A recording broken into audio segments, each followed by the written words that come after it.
बड़ी रवि से होती है। रवि को नशे की बुरी लत लगी होती है।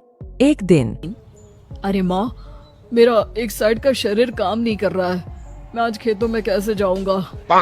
अरे बेटा, ऐसा ना बोल। तेरे पापा के जाने के बाद से तू ही घर चलाने का सहारा है। मैं डॉक्टर को बुला लाती हूँ। देखिए बहन जी, रोहन के शरीर के एक साइड में लकवा है। अब वो कभी ट्रैक्टर नहीं चला पाएगा। घर में मंहूसियत का माहौल हो जाता है।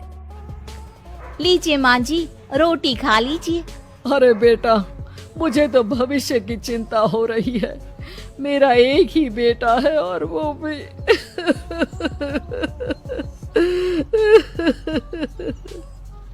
माँ जी, आप चिंता न करें। जब तक ये बीमार है मैं खेत जाकर काम कर लिया करूँगी।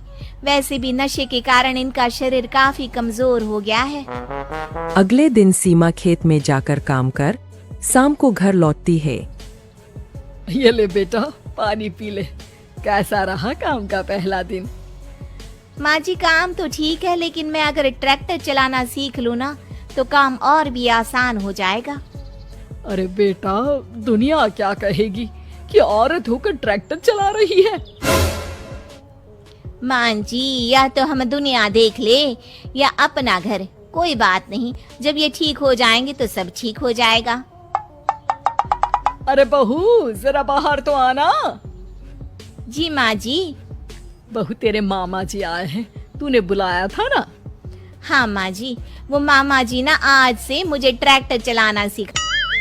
सीमा मामाजी से ट्रैक्टर चलाना सीखती है।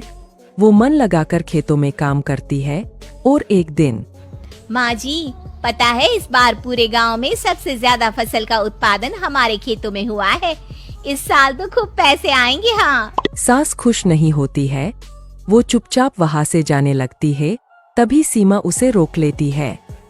क्या हुआ माँ जी, आपको खुशी नहीं हुई? बेटा, आज डॉक्टर साहब बोल रहे थे कि रोहन के ठीक होने के लिए 5 लाख रुपए की जरूरत है। समझ नहीं आ रहा क्या करूं। सीमा शांत हो जाती है। अगले दिन सास सीमा के पास आती है। बेटा, ये मेरे गहने हैं। इसे अपने गहनों के साथ जोड़कर सुनार को दिया। जितने पैसे हो ले आ। डॉक्टर को आज ही देने हैं।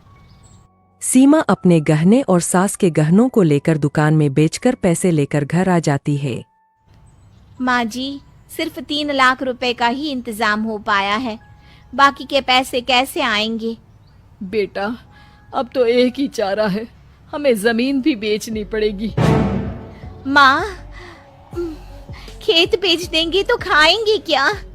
अरे बेटा, कोई दूसरा चारा भी तो नहीं है। रोहन ठीक हो जाए तो वो मेहनत करके इससे भी बड़ी जमीन ले लेगा। सास बहू मिलकर खेत भी बेच देते हैं। अब पूरे पैसे लेकर सास डॉक्टर के पास जाती है। डॉक्टर साहब, ये लीजिए सारे पैसे। बस किसी तरह मेरे बेटे को ठीक कर दीजिए। आपका बेटा ठीक तो हो जाएगा, लेकिन 6 महीने का समय लगेगा। सास बहू सोच में पड़ जाते हैं कि अब तो कोई जारिया भी नहीं रहा जहाँ से उन लोगों की कमाई हो। अब कमाएंगे नहीं तो खाएंगे क्या? माँ जी, मेरे माता पिता ने लड़की होने के कारण मुझे ज्यादा पढ़ाया लिखाया नहीं, लेकिन ट्रैक्टर चलाना सीखकर मैं कुछ काम करने के लायक तो हो ही गई हूँ। अरे बेटा, ट्रैक्टर अब कहाँ चलाएगी? खेत तो बिक गए हैं। माँ जी, मैं किसी और के खेतों में दिहाड़ी में काम कर लूंगी। कुछ तो पैसे आएंगे ही ना। कहकर सीमा काम करना स्टार्ट कर देती है। जैसे तैसे उन पैसों से गुजारा चल ही रहा था। माँ जी, पास के अस्पताल से मुझे नौकरी के लिए ऑफर आया है। पैसे भी ये 4 गुना ज्यादा मिलेंगे और अब खाने पीने दवाई के साथ हम कुछ पैसे भविष्य के लिए भी जोड़ पाएंगे। लेकिन काम क्या है बहू? माँ जी, मुझे अस्पताल की एम्बुलेंस चलानी है। अरे, तू तो मेरी बहू नहीं बेटा है।